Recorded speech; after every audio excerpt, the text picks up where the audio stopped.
One female, age 14, doesn't work hard at school and often doodles with some bad behavior young people.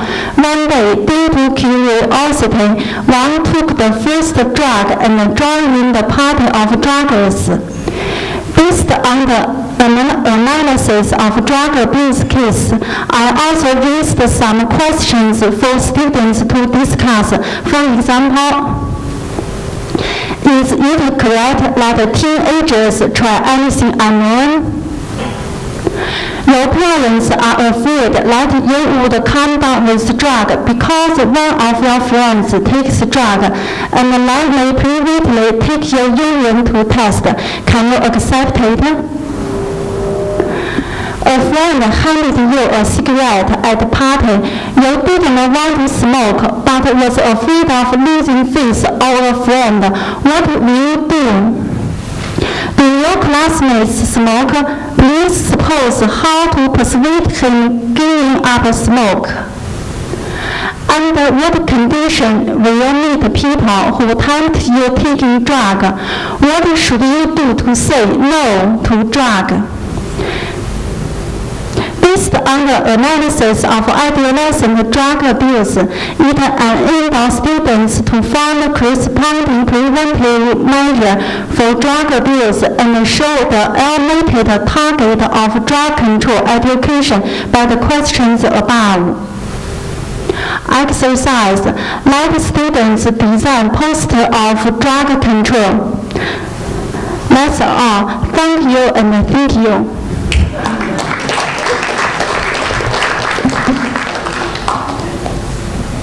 Thank you. Are there any questions?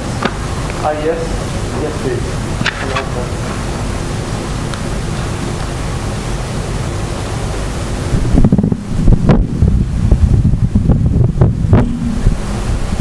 Samantha Pan from Hong Kong. Thank you for the presentation. I think that will be very useful and thoughtful for the students how to handle the drug situation.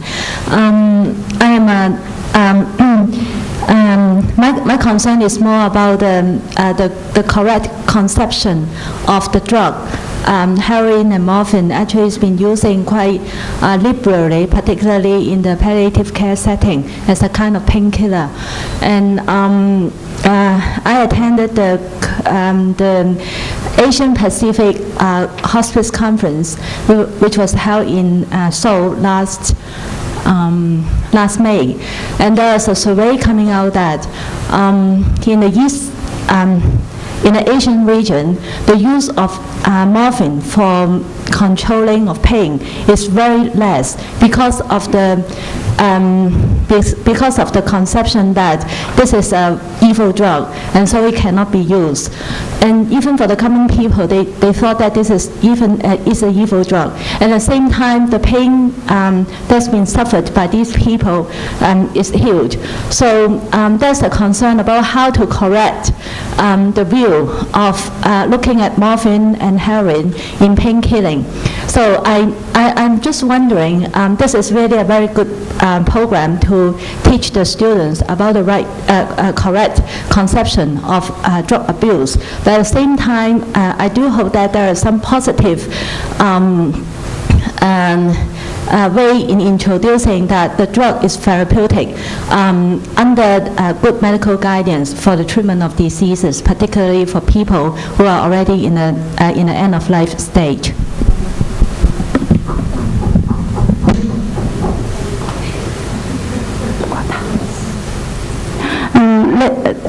Samuel, there's no strict boundary between drug and medicine. Many drugs have medical function. However, once they are abused or seen that if they are not used for medical treatment, that will be drugs. Meanwhile, the characteristics of drugs are poisonous, addictive, and illegal.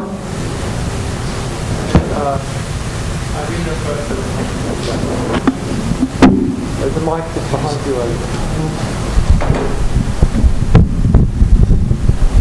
Yes, I agree with the previous comment. There is a big difference between drug use and drug abuse, and I think the Grim Reaper approach isn't going to stop people from experimenting. And perhaps there should be a moderation in educating people what the drugs do, and it is only something like 10% of the population that has a predisposition to addiction. So most people, they don't become addicted. And I'm reminded of a publication where burns victims, 10,000 people were given morphine in hospital against pain, and medically, all of these people were addicted, but it was only 16 people who abused the drug afterwards, because everyone else thought it was just being part of the curing procedure.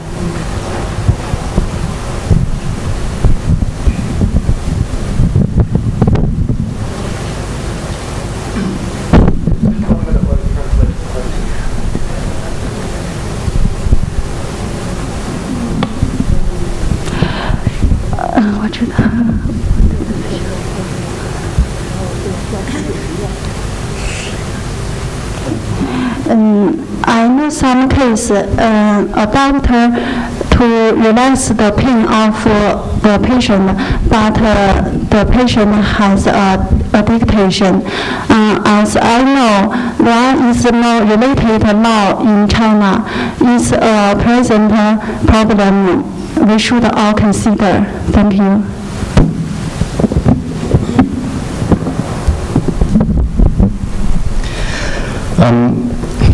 I'm very skeptic about your presentation because what you tell the students or the scholars is do this and don't do that. So my question is, do you really think that ethics means to tell people what they should do and what they should not do? Is this your concept of ethics?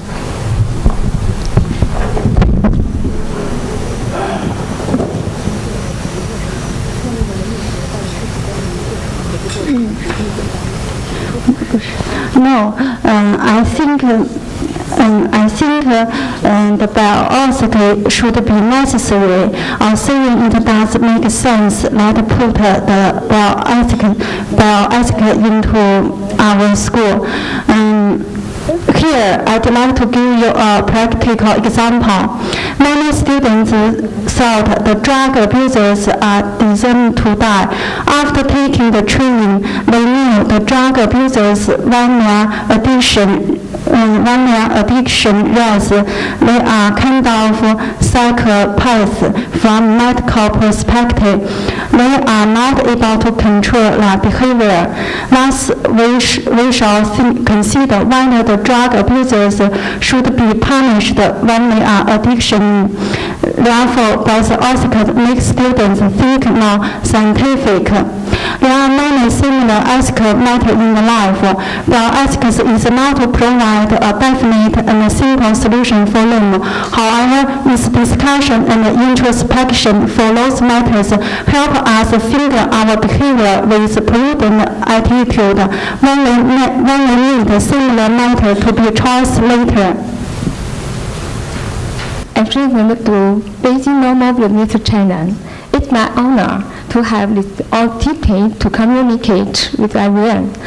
I have been undertaking the teaching of special topic, organ transplant, which is a part of school effective course of ethics and the moral standard. Now, I'd like to share my teaching experience with you. 1. Teacher design. Our students are familiar with the word organ transplant, and they can give some example easily. However, they know little about the concept of organ transplant and under what considered should the organ transplant reach, whether the organ transplant will be approved by our moral standard. Therefore, I worked according to student knowledge level, based on the taught material provided by the Dormester. I carefully designed the teaching process, making full use of the case and the relative background materials. 2. Teaching process. First, I raised the following question for discussion. 1. Do you ever have a blood transfusion or your blood donation? 2. Do you know what an organ transplant is? When did it begin? 3. Which organ could be transplanted? What problem should be resolved during organ transplant? 4. What were key factors of successful organ transplant? In order to have factors discussion later, I introduce correctly background information. For example, number 1, history of organ transplant and the overall of its development. 2, variety of organ transplant. 3, key factor of successful organ transplant. 4, organ transplant and ethics. I took the way of whole debate between support and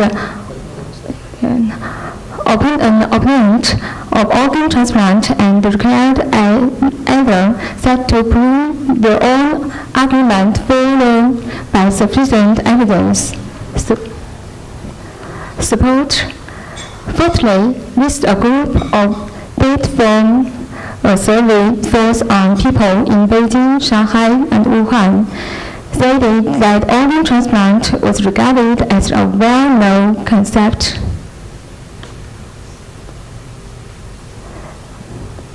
87% see this kind of medical technology as an undertaking of priority the well-being of mankind.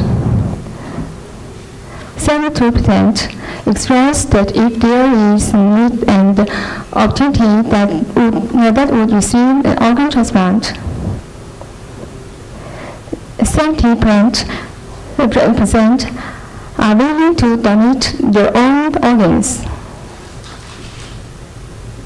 Therefore, they judged that organ transplant was a medical behavior, could be in favor of human health and in accordance with ethics.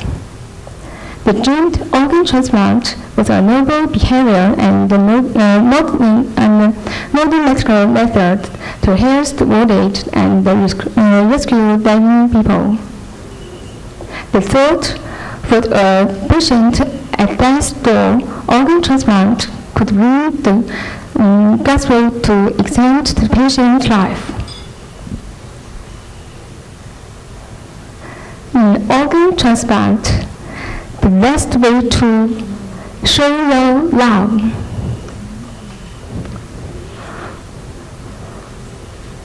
Opponents thought organ transplant destroyed enduring influence by Chinese traditional culture and medical theory. People generally think life should be completely infected descent. A corpse is transmissible. Taking organ from living people is object to human law.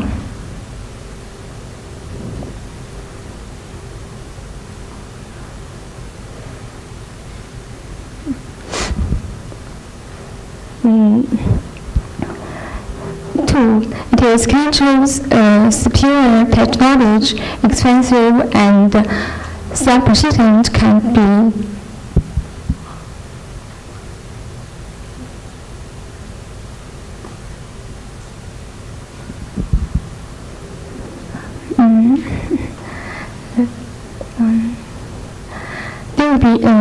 two.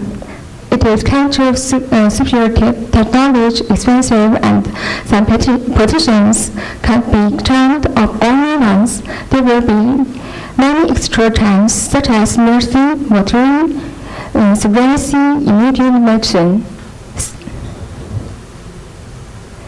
Third, in case of short of the organ, then the organ should be factored from other category of living being. More and more problems appear when it comes to factoring organ from other kinds of living being, such as inner pleasure. What's more, it reached honey candidates manual transplanting an animal's organ that pass animals creating variety to human mankind exact medical disease is etc.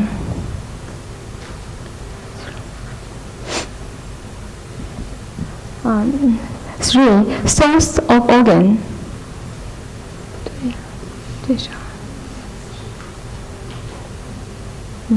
Source of organ.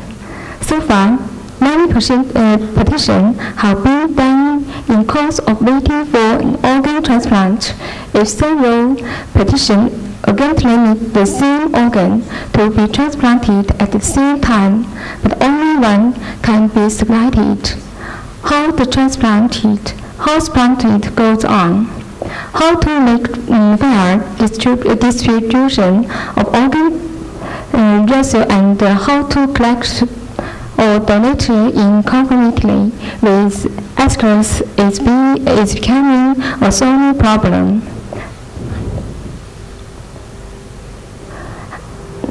Therefore, I told the student, World Health Organization was made the guideline of human organ transplant at the first World Health Assembly of 1987.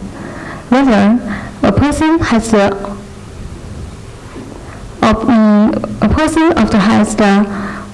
priority of the organ transplant is determined by a relative objective measure and social standard.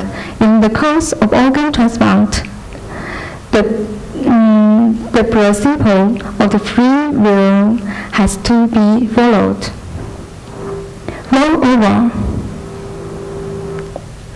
there will be no problem. I could extend all the problems one by one due to the limit of course time. So I just introduced some legal cases have appeared in organ donation and recommend some reference books to help them with further understanding organ transplant and ethics. Third, student achievement. Through the study, students not only understand the knowledge of ethics, but also grasp the way to recognize and analyze problems. They have the deeper understanding about the following. 1. Follow the principle of free will while donating the organ. Donator has knowledge regarding its organ donated. 2. Organ dealing in society, we must strengthen the sense of self-protection. 3. Conditions and age limits for organ donation, legal or backgrounds, regulation, etc. Again, thank you, Mr. Nestor, for providing us so wonderful teaching preparatory book, which help our students to understand the relationship between organ transplant and ethics. Through the course, the student learning more about organ transplant from this to rational level. Hopefully, we will have more opportunity to extract the idea through and experience. Thank you for listening. Thank you. Yes, Amir, please. Yeah. Thank you very much for a good presentation on a very important topic. What I wanted to understand is the views expressed by your participants in the study and your own views about the aspects of organ sale and the issue of the transplant tourism that is taking place in the developing world context, where especially from the developed world, people are going over to developing countries, and China included. Pakistan is a major destination. India has been for a long time, and now there's a lot of curbs over there. But people from developed countries go to developing countries to procure organs, kidneys primarily, from our poor participants, patients, sellers, and then go back home. What are your views, and what were the views of your participants in your study, or was your participants' question on this? Thank you.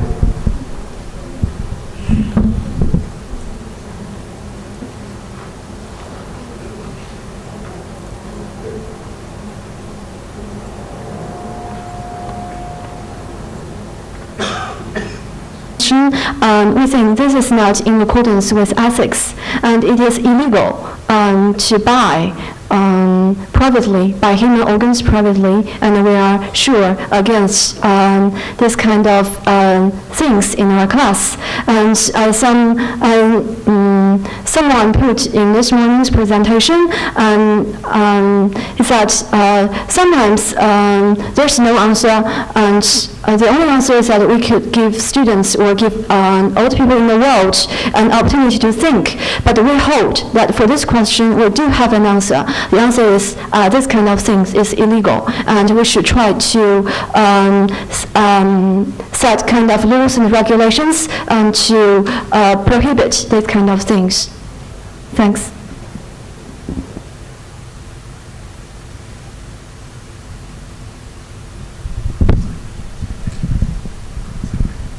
I'm Yan from China. From your talk, it's just to me, your course like citizen education, not bioethics, because you tell student what you do, what is right, what is wrong. So maybe your teach is not this. Maybe you have something would talk to us.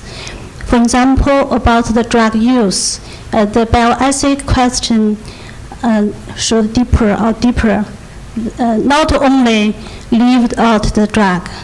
The question is another.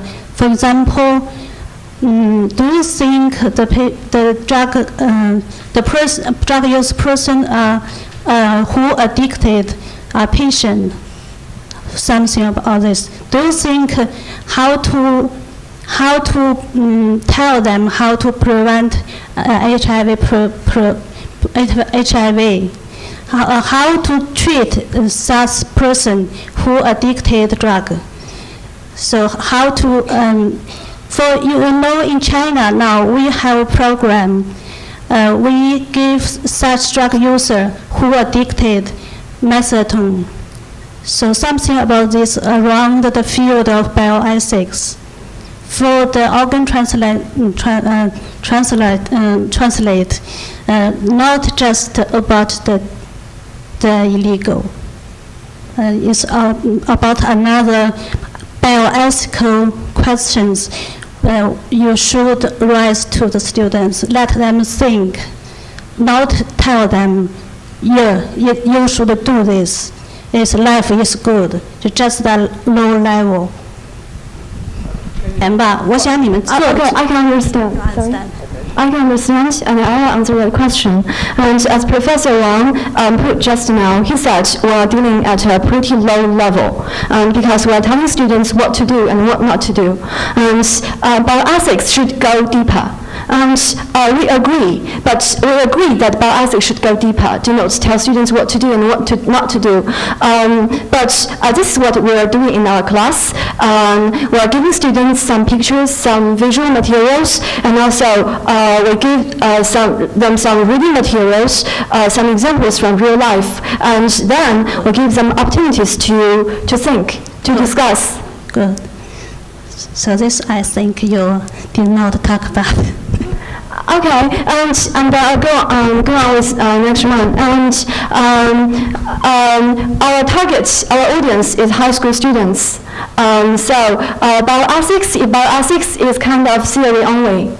The students cannot learn, and we should provide them with some vivid illustrations, vivid examples, and then they will learn to think, and they can add opinions freely in our class. I think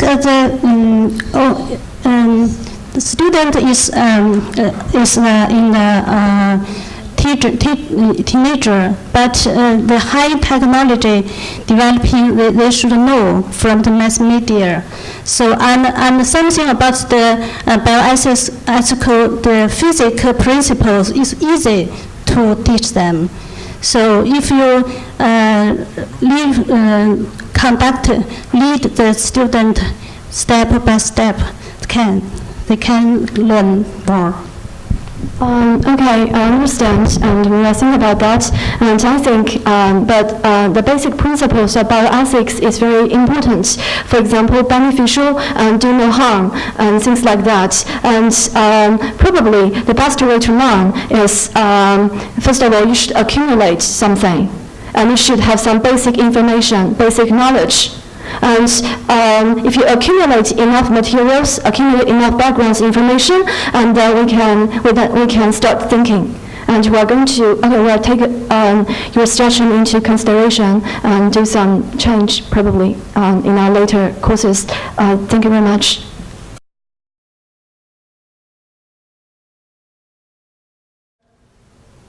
Interdisciplinary research is carried out from 3 faculties: biology, physics, and chemistry. Our mandate is energy, environment, and bioethics. So therefore, it is more reason for me to be here to present what we are doing on environmental education and bioethics. The past 10 years, we know there's a mass awareness about the degradation of environment, and there is a UN cry, and NGOs are very much interested. And in this aspect, in India, what happened? MC Mehta, one of the leading lawyer who represent the NGOs, has filed a case in Supreme Court. And Supreme Court has directed to higher education institution to make environmental education as a compulsory subject. But this direction was not followed properly.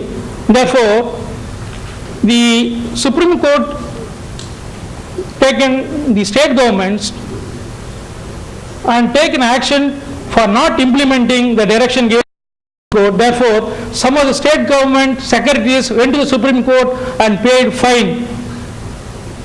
That was the condition.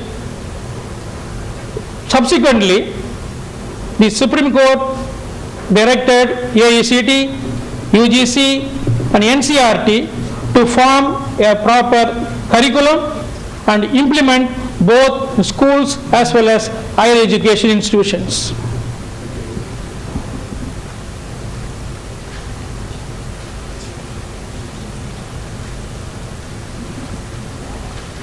An expert committee was formed by the chairman of UGC, and the chairman was the Bachura, director, Bharat Vidyapadam Institute of Environmental Education Research, Pune, and they given a vision statement. The importance of environmental studies cannot be disputed, and there is a need for sustainable development, which is a key for future mankind. Degradation of our environment is linked to continuing problem of pollution, leads to loss of forest, solid waste disposal, and so on. they formulate a syllabus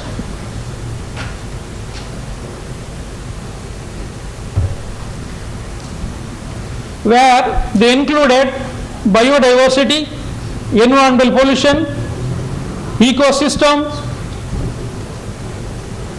population, and so on as a components of curriculum, which consists of 8 units, where 7 units are mostly theoretical and 8th unit is concerned with practical knowledge.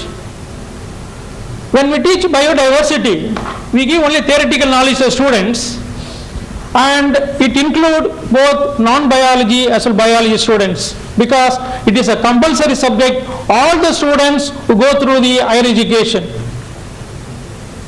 So therefore, many of them will not have background of biology, and when you say biodiversity, they will just listen number of species and they don't know what are the impact of their values in ecosystem. So with this background, what we have done, we have to give them first-hand information on existing biodiversity so that they may be able to realize and appreciate, make an effort to conserve as well as protect the biodiversity. In India, we had more than 800 species of rice, but today if you count it, probably we may have only 20 or less than 20 species. What will happen over a period of time? We do not know. So we have to inculcate this information to the minds of youth so that they will think about how to conserve and protect the environment. So these are some of the things which give you some idea about the existing biodiversity. This is one vegetable, you can see the variety.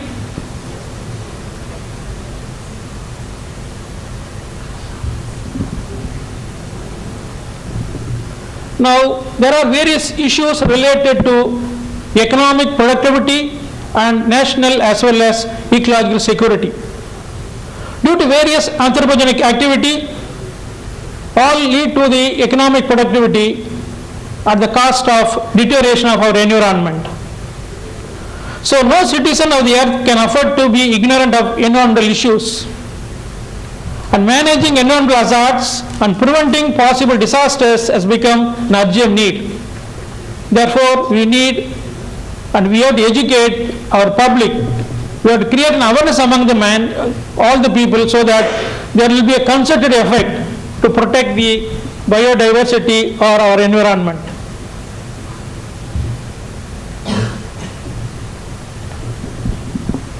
Why we should not overexploit our natural resources? Natural resources are God-given resources, available plenty. Why can't we use it? Can we exploit it? Whether we should leave it for our future generation? What are our moral values in exploiting or over-exploiting natural resources? Why should we conserve and protect our ecosystem? When our habitats are become deteriorated, we are struggling now. We don't have good air to respire. There's no aquatic ecosystem where all animals can survive successfully. More species are completely extinct because of over-exploitation or pollution of various habitat. So we have to inculcate importance of biodiversity and impact of environmental pollution. Only when we take the students to a particular point, particular area where there is a pollution, then they will be able to appreciate and understand. Whatever you go in theoretical point in the class will not be a effective communication for the students to realize the importance and impact of various aspects of environmental pollution.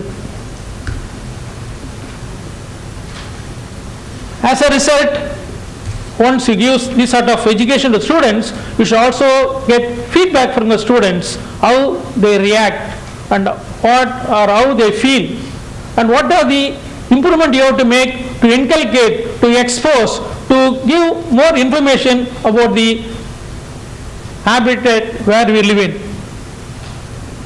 Therefore, the importance of value education, is the value education different from ethics? This is a question mark we are asking. It's a general moral value. Is there anything different from the moral value to the ethical value or environmental value? To my understanding is, ethical value is a part of our general value. Wherever it's applicable, we have to follow it. Just because something is available, you cannot over-exploit. Just because somebody is giving, you cannot overdraw. You have to spare it for the future generation also. That is our responsibility. How can we inculcate this value among the youth? This is a major question today.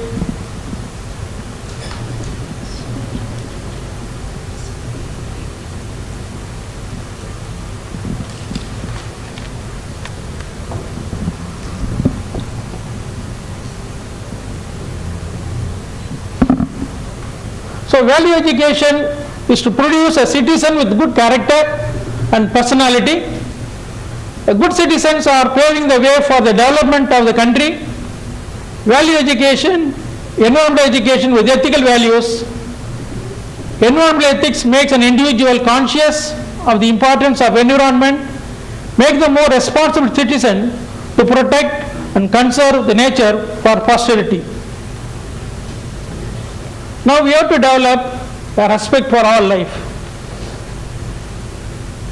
So develop respect for all forms of life. We have to ask the question, where do things I consume come from? Nature and interlinking with the flora and fauna.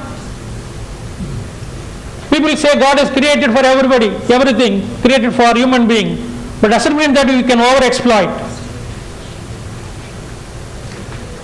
What I know about the place where I live, what is our role in society and nature? Are you aware of our environment where we live in? What sort of environment where we live in? How I am connected to the earth and other living things? What is the food chain, food web? How do you inculcate this system of functioning among the youth? Take them to a pond, show the various animals living in, how they interact. What is my purpose and responsibility as a human being? Do you have a responsibility in the conservation protection? What is your role? How can you become a partner in protection and conservation? Just to show the biodiversity, various forms.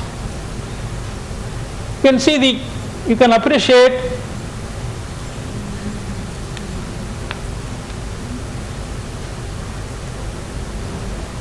so just what you have seen some of the pictures, only when you show to the students they may be able to appreciate, especially non-biology students, because it's a component subject.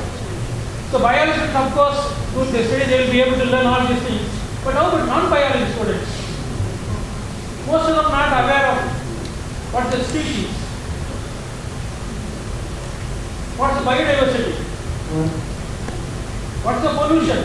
You are already experiencing air pollution, but what causes air pollution they may not know. So tell them. Now this just to show the degradation of the land mass due to mining activities, over exploitation. If you conserve, if you follow the procedure of water harvesting system and your ecosystem is not affected, you can see good water stagnation, flourishing both fauna and flora. There will be a coexistence of human being as well as animals. This also just to show the mining activities, the land pollution. Mining is not only just taking away of the minerals, at the same time we are creating a lot of pollution to the environment, air pollution, noise pollution, all type of pollutions are involved in mining activities.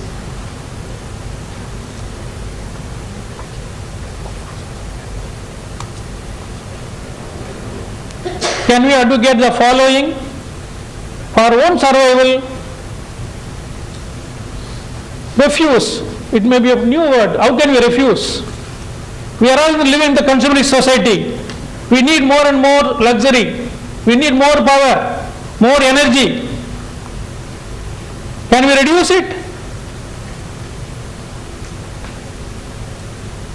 The amount of solid waste generated is increasing day by day. How to reduce it? Can we segregate properly for disposal? So sewage and industrial wastewater should be adequately treated and raw materials recovered from it when possible before released into the rivers and waterways. Because of industrial development, the effluents which are discharged are not released within the permissible limit. So how can we effectively control aquatic pollution? Can we reduce the consumption? Reduction is the best option if we reduce the source, smaller chance of waste generation, and the pressure on our already stretched natural resources reduced. Reuse, best option as the product is reused in its current form without energy expenditure to convert it to the new product.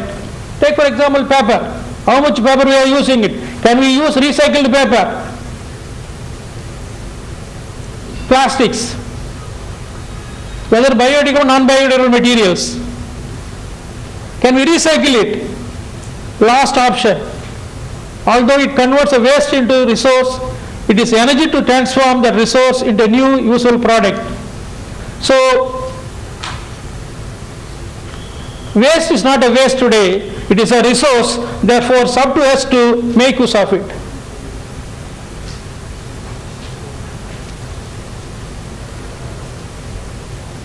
Now in this background, when the government wanted to implement this environmental education as a compulsory subject to all the higher education students, where is the manpower to manage? Probably only the biology teacher can teach. How about non-biology teachers? So there is an urgent need for capacity building to give enough orientation, input and exposure for capacity building or manpower development from the teachers who are really motivated and who are interested. So what is your plan of action? Try to get motivated teachers, even those who have not studied the subject during their course of education, give them more field oriented knowledge. Organize more exposure program. Environmental sensitivity can grow through major public awareness campaign like electronic media, press, school and college education, adult education and education policy makers.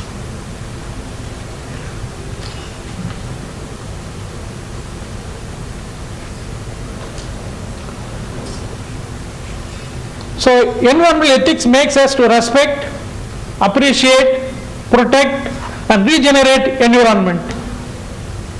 It creates a love for nature.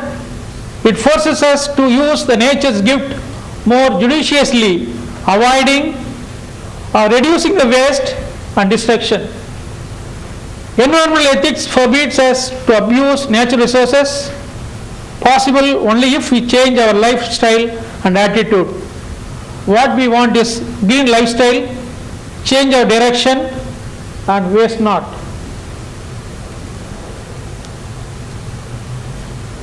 Nature has everything for everybody needs, but not enough for one man's greed.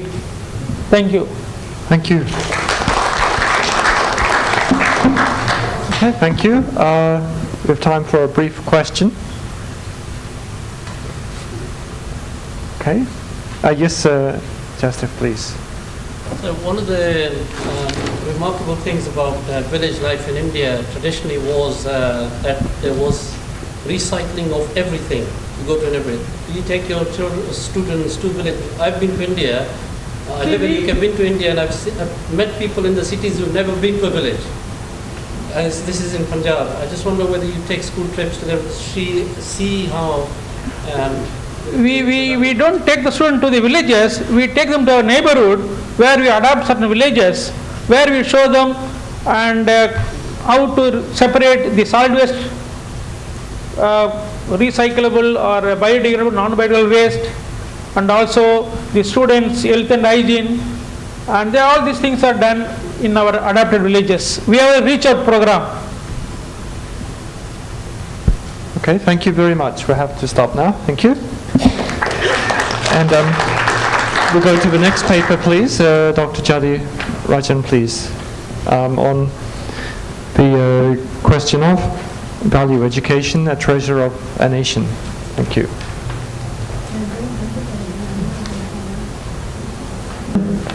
And colleagues, good evening to all of you. I would like to ask you one question. Will you pardon me for 2 minutes? Yes or no? Thank you.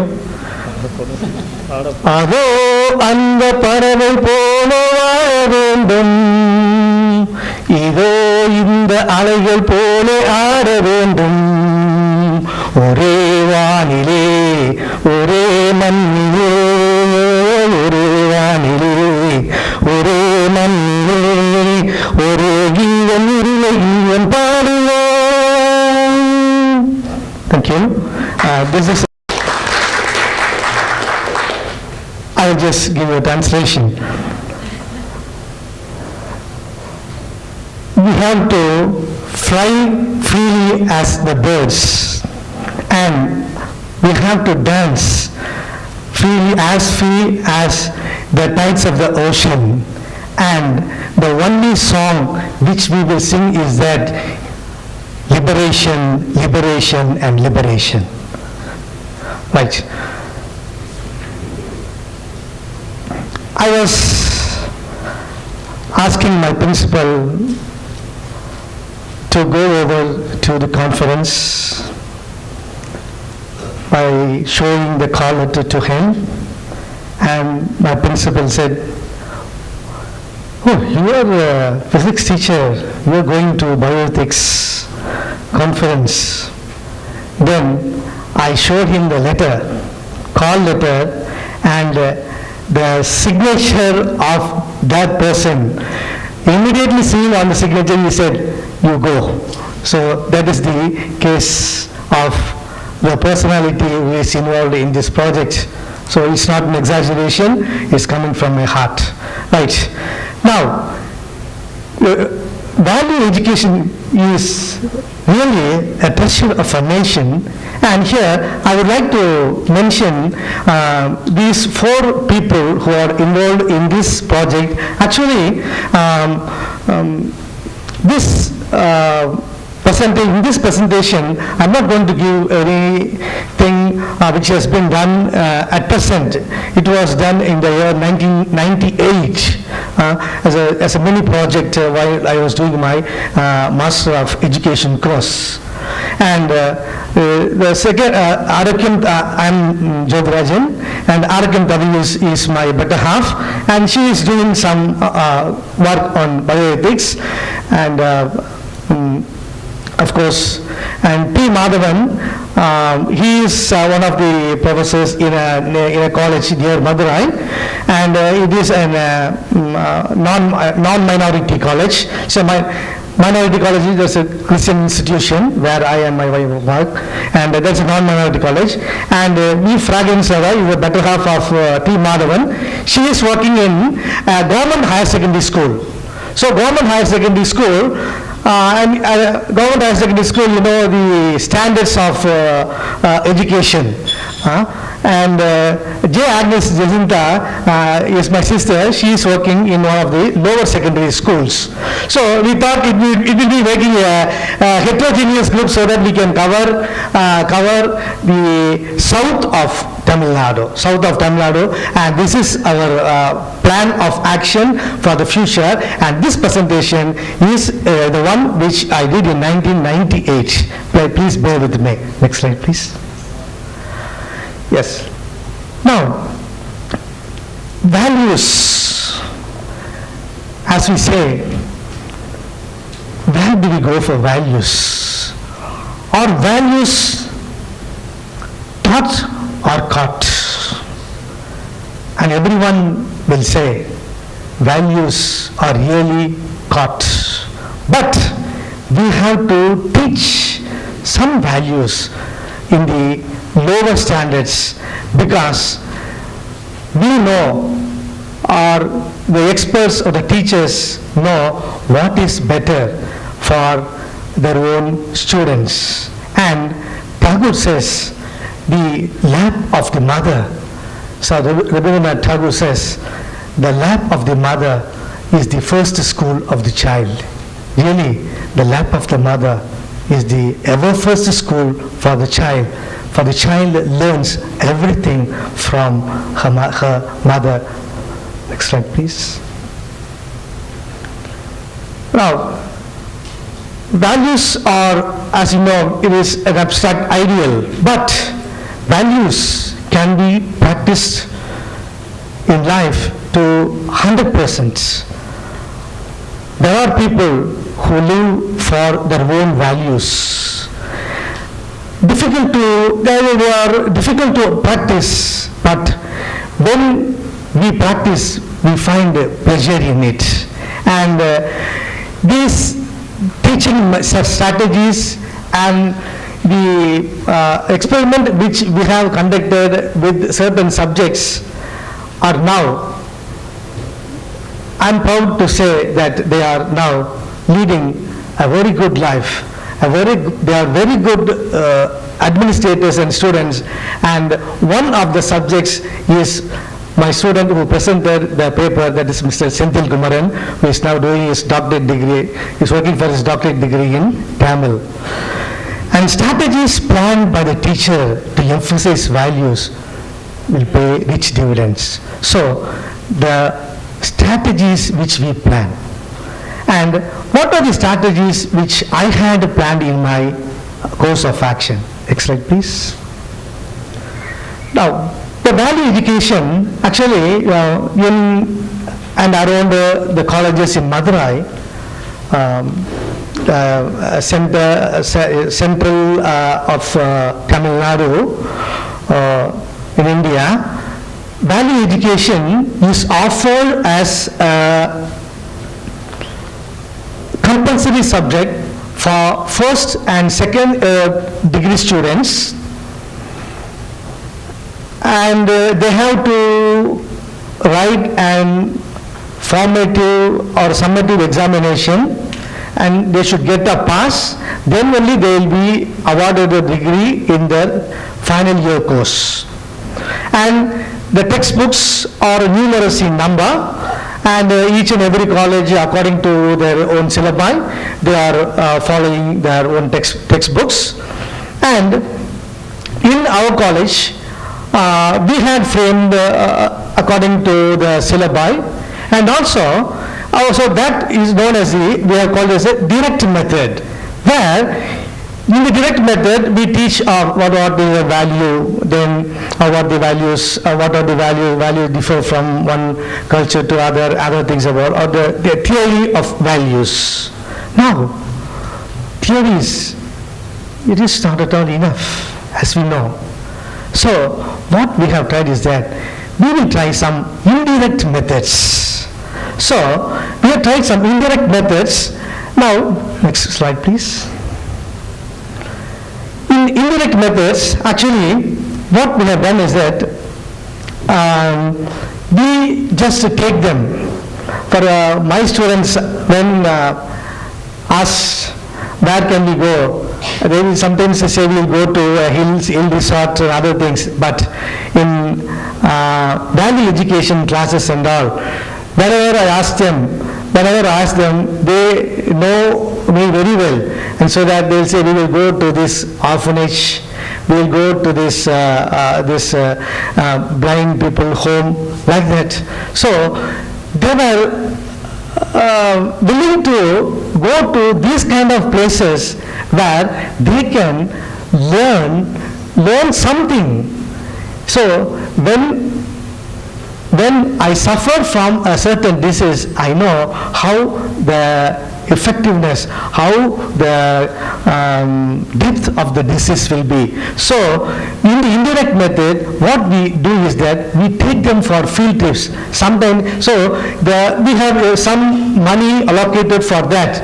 So I will take them to these kinds of places.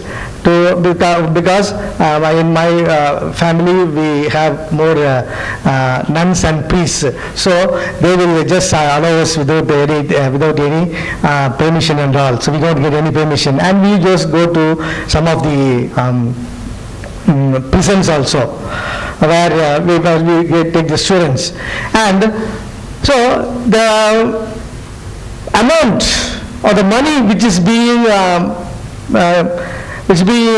get from that, I'll be giving them a good food, good meal. So when they come, they will have a good meal, and we will all discuss, oh, we saw this man, how horrible it was looking. Oh, this child, his face was so much shattered. What to do? So like these things. So now, these kinds of exposure we have given to my own students in Arulanandar College.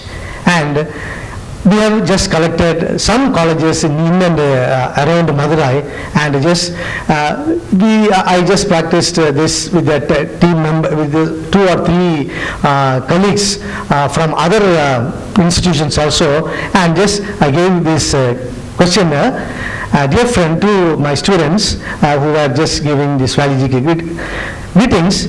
You have studied value education in the course of your studies, and you are greatly benefited by it. You have also undergone training in community service by the extension activities.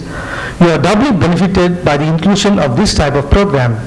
Moreover, teachers also relate values of life while they are teaching your subjects.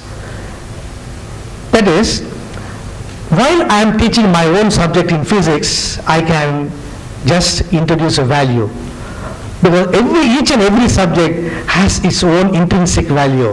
Now, when I am teaching Newton's third law of motion, for every action there is equal and opposite reaction. When I explain everything, then finally I just tell them, just when I do good, then they will say, yes, good things will come. When I do bad, then bad things, they will answer, bad things may come. So that is a kind of mutual translation, or a two-way process. A two-way process is going on, and each and every subject, in each and every subject of the subject, we can incorporate these moral values, and this is one of the indirect method. This is not metaphysics, but it can be incorporated when the teachers have a will to do. Okay? And 2 statements are given below. Write your order of preference, be free and frank. Your answer will be kept confidential. Go ahead. A. I am satisfied with the theory classes on value education. B. Though I am satisfied with the theory class partly, it will be wholesome when I am taught in real subject situations and practical life situations. So this was the questionnaire administered to the subjects, and we'll see the results. Next slide, please. An analysis of the data. The population was 423. For item A, the first preference was 49, and the second preference came 350, and the same preference they 24. And in the item B, the first preference 350, then of course this will be exactly the opposite, then 49 and 24, totally 399 there, then 48, the total comes to 423. And here I have not applied a statistical analysis, but the raw data analysis reveals that, next slide please, students have a liking for value education being taught as a theory. Of course, they like, because the teacher who handles is being selected on a particular basis, and they feel that it will be more helpful if values are taught along with the subjects and also through the extension activities like going on a tour, field trip, then visit another educational institution, then institutions for the destitute and all other institutions, so that they have a rich experience of values, and they wish to live by their values in the future. Next slide, please. Right. In conclusion, I would just like to say, Jesus Christ, the wonderful teacher, says, I know my sheep and they know me. Yes, every teacher should know each and every student, his background, where he comes from, what is his father, what is his mother, what did he eat in the morning, where he is coming from. Is he coming from the field? Yes, my students are coming from right away from the field without taking food. Yes, it's a duty of every teacher to know each and every student. Okay, parents are living values at home and teachers are living values at school, and according to the words of Jawaharlal Nehru,